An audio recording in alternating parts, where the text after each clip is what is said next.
Sanggar Cerita mempersembahkan Sabda Pandita Ratu.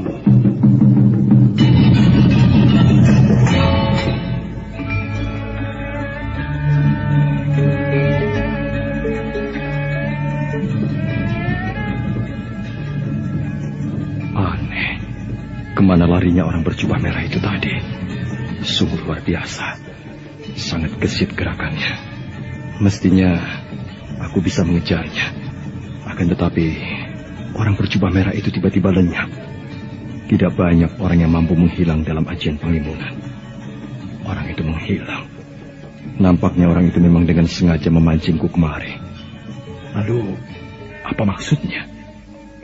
Apa maksudnya?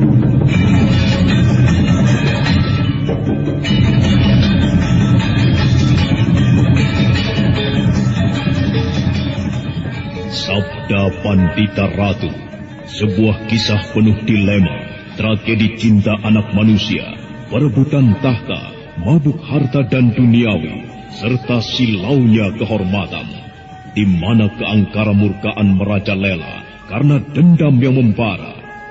Kisah ini berlatar belakang berdirinya Singasari. Ken Arok, dialah pemuda yang merekuk pahit getirnya kehidupan. Namun sebenarnya, dialah yang harus melaksanakan sabda-sabdanya. Perjalanan sengsaranya adalah awal untuk meraih keberhasilan, untuk menuju kejayaannya di saat Singasari berdiri. Apakah cita-citamu itu, Kenomang? Aku ingin mengubah nasibku. Aku bosan dengan kehidupanku selama ini yang terlunta-lunta, akrab dalam pelukan kemelaratan. Kadangkala aku berangan-angan, aku adalah seorang istri dari Patih. Bahkan lebih gila lagi, aku berangan-angan, andai kata aku adalah seorang permaisuri, maka akan terhapus semua masa silamku, terhapus lenyap, tidak bersisa semua kenangan buruk yang kumiliki. Itulah cita-citaku, Kakang Ken Arok. Bagaimana dengan kau, Kakang? Aku ingin menjadi seorang raja.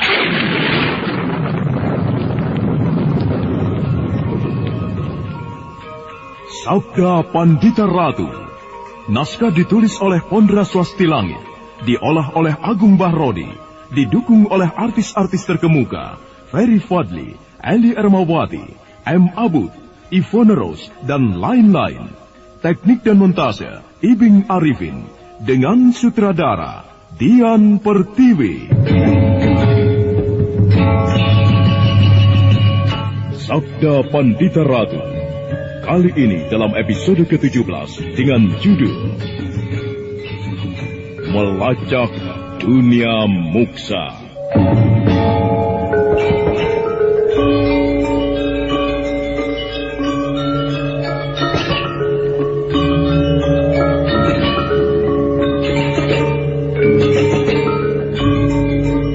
Dalam seri ke-491 ini, dengan para pemain, Dedi sebagai Bandar Maung, Arya sebagai Resi Bawani, Lili Burhan sebagai Damar Taun, Ivone Rose sebagai Pinaka Swasti Ratu, dan Asdi Suhastra, pengantar cerita. Pinaka Swasti Ratu mengamuk mengumbar kemarahan hatinya, mengobrak-abrik rompolan serigala yang semula bermaksud mencabik-cabiknya. Serigala itu kemudian berlarian lintang pukang, meninggalkan kawan-kawan mereka yang binasa. Namun sesaat kemudian, Pinaka terkejut oleh sebuah sapaan dan tidak diketahui dari mana asalnya. Di belakangnya telah berdiri 3 orang lelaki. Untuk apa kalian selalu membayang-bayangi aku? Aku tidak suka dengan apa yang kalian lakukan. Apa salah serigala-serigala itu sehingga kau membantainya, Nyai? Mereka akan membunuhku. Mengapa kau melawan? Bukankah mestinya kau tidak perlu melawan? Keparat, tua bangka tidak tahu diri. Mestinya kau mati ditelan dan dicabik-cabik oleh serigala itu. Bukankah kau memilih mati daripada kau menjadi pembunuh anakmu? Keparat, kalian berdebat semuanya.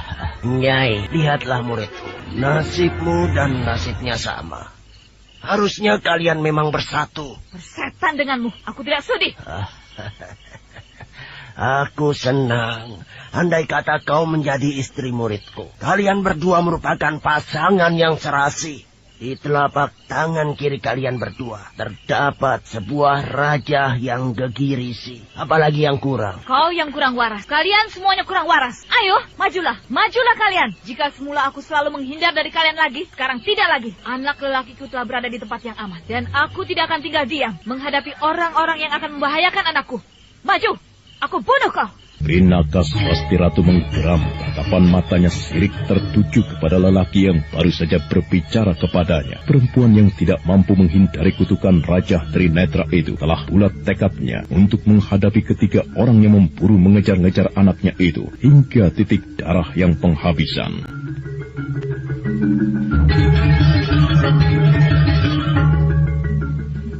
Pemuda itu memiliki raja seperti yang aku punya. Menurut Kameswara, hanya ada 3 orang yang mempunyai raja berwujud tatapan mata di tangan kiri itu. Jika aku dapat membunuhnya, maka aku telah mengurangi bahaya yang akan membayangi anakku. Aku akan membunuhnya. Daripada aku hidup, akan tetapi akan menjadi sumber bahaya bagi anakku. Maka lebih baik aku mati. Aku rela mati. Akan tetapi kematianku tidak boleh sia-sia. Aku harus bisa membunuhnya. Pinaka Swasti Ratu telah mempersiapkan diri sebaik-baiknya. Di dalam hatinya telah bulat tekad untuk berusaha membunuh pemuda yang dilihatnya memiliki raja seperti yang ada di tangan kirinya itu pada serangan yang pertama. Sebenarnya lah, pemuda yang berpandangan mata dingin dan pendiam itu adalah Damar Taun bersama gurunya, Sang Resi Bawani, serta seorang sakti dari tanah Pasundan, Bandar Maung.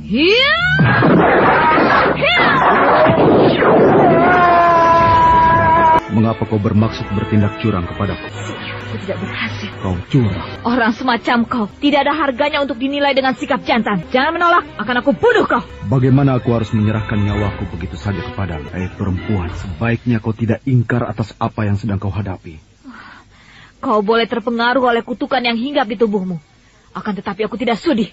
Aku tidak mau. Lebih baik aku mati. Di mana bayi itu? Kau pikir aku akan mau menjawab pertanyaan konyol itu?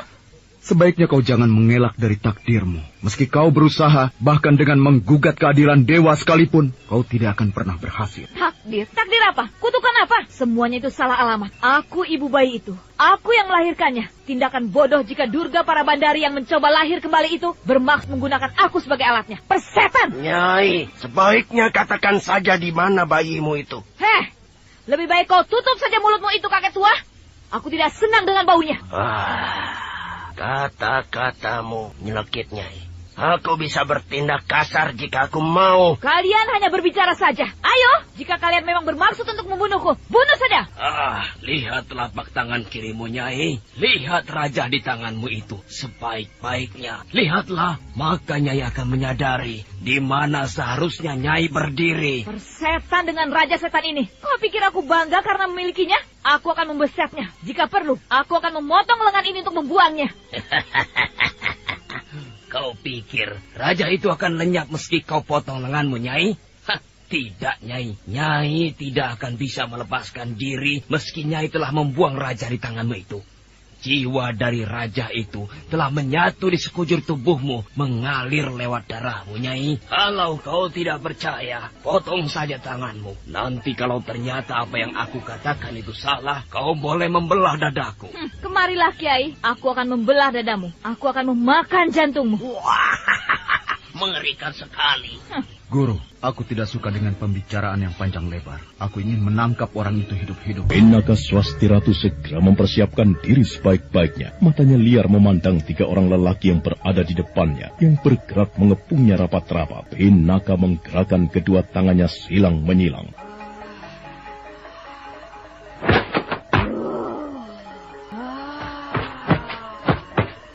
Mari kita lumpuhkan dia.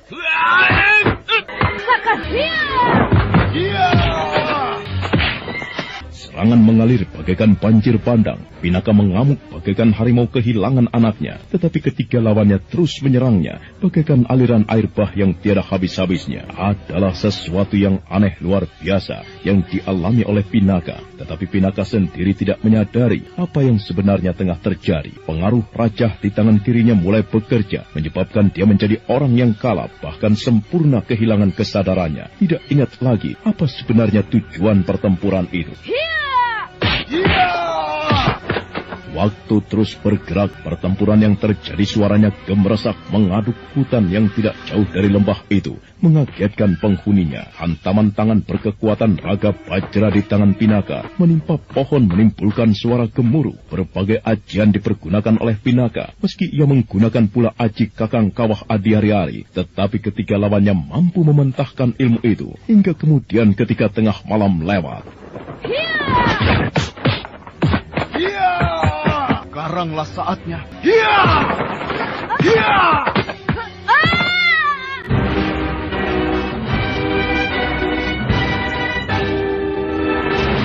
Sebuah sentuhan yang keras dari tangan Damar Taun mampu menggerayangi simpul-simpul syaraf di sekujur tubuh Pinaka Swasti Ratu, membuatnya terhuyung-huyung.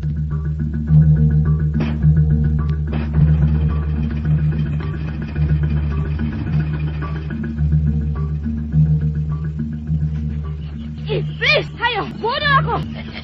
Maaf, Nyai, jika kami hanya berkeinginan untuk melumpuhkanmu karena kau memiliki raja di telapak tangan kirimu. Lihat telapak tangan kirimu, Nyai. Lihatlah dan cobalah untuk meresapi apa makna terkandung di telapak tanganmu itu. Siapa kalian? Kami. Siapa kalian? Siapa pula? Siapa aku?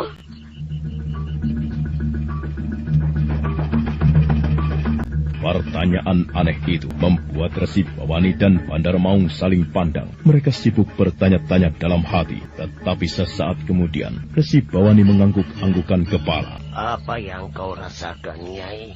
Siapa kalian? Siapa? Kami. Itu bukan soal penting. Akan tetapi yang penting adalah Nyai sendiri. Bagaimana, Nyai? Apakah Nyai lupa siapa diri Nyai sendiri?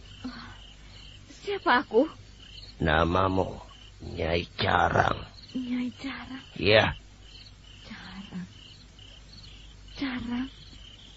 Namaku Carang? Benar, Nyai. Namamu Carang. Aneh. Kenapa dengan aku? Mengapa kita bertempur? Karena kau berusaha melarikan diri dari suamimu. Aku berusaha melarikan diri dari suamiku. Siapa suamiku? Lihat telapak tangan kirimu, Nyai. Apa ini? Itu pertanda perkawinanmu. Kau memilikinya, dan orang lain yang juga memilikinya adalah suamimu. Damar Taun, tunjukkan tangan kirimu. Nah, kau lihatlah itu, Nyai. Pinaka Swasti Ratu yang berada dalam keadaan lumpuh memandang Damar Taun dengan tatapan aneh. Dia memperhatikan dengan seksama telapak tangan kirinya yang masih berdarah. Kemudian menoleh kepada Damar Taun. Swasti Ratu melihat guratan-guratan di telapak tangan itu sama. Ia bukan suamiku. Ada sesuatu yang aneh pada diriku. Ia bukan suamiku. Mengapa dengan aku? Aku tidak ingat apa-apa lagi. Pinaka melirik telapak tangan kirinya. Kebingungannya semakin menjadi.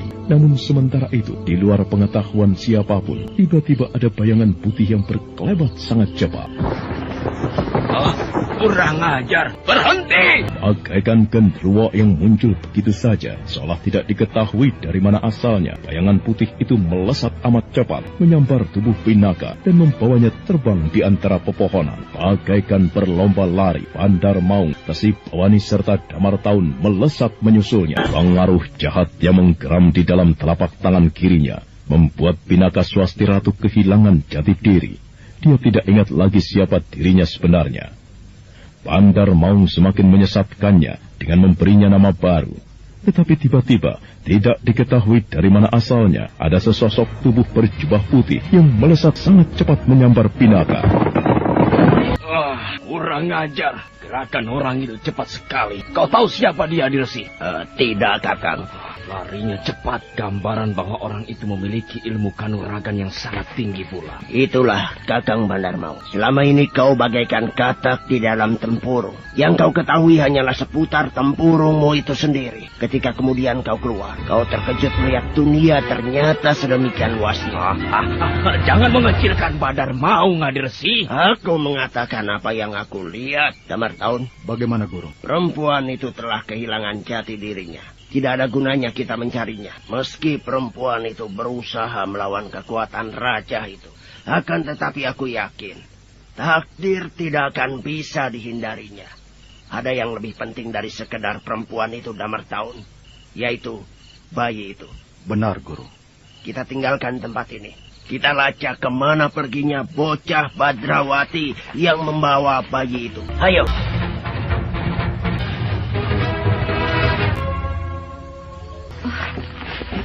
Siapa kau? Kau sendiri siapa? Namaku, mungkin namaku Carang. Bukan, itu bukan namamu. Kau mengetahui siapa aku? Iya, siapa kau? Dan apa yang sedang kau alami? Kau lihat telapak tangan kananku ini? Perhatikan dengan seksama. Aku juga memiliki guratan-guratan di telapak tangan kiriku ini. Raja yang kita miliki berbeda. Kau memiliki raja berwujud tatapan mata. Aku memiliki raja yang lain, Kalat Cakra. Raja yang kau miliki berada di telapak tangan kiri, sedang yang aku punya berada di telapak tangan kanan. Apa artinya? Artinya, dengan raja yang berbeda ini, aku sudah mempunyai alasan yang kuat untuk membunuhmu. Oh, kenapa? Karena dengan raja seperti itu, kau telah menjadi abdi dari setan. Oh, mengapa? Apa artinya? Tunggulah di sini. Aku akan mengundang orang untuk datang kemari. Orang itu mampu menceritakan apa yang terjadi. Ingat, katakan kepadanya, namaku Pacar Keling. Tunggu! Tubuhku mulai tak bertenaga. Oh, siapa aku ini? Ada yang mengatakan aku adalah Nyai Carang, tetapi Pacar Keling, orang yang bernama Pacar Keling itu mengatakan bukan. Ia akan mengundang seseorang yang mengerti siapa sebenarnya aku. Paman, ada apa anak mas? Paman mendengar sesuatu. Apa? Perhatikan paman. Aku tidak mendengar sesuatu anak mas. Jika demikian, isyarat aneh ini tentu ditujukan kepadaku. Isyarat? Iya, aku bisa merasakan paman. Seperti menggerayangi simbol-simbol sara. Seperti apa anak mas? Seperti yang pernah dilakukan Badrawati. Mari paman, mungkin Badrawati bermaksud bertemu denganku. Mari anak mas.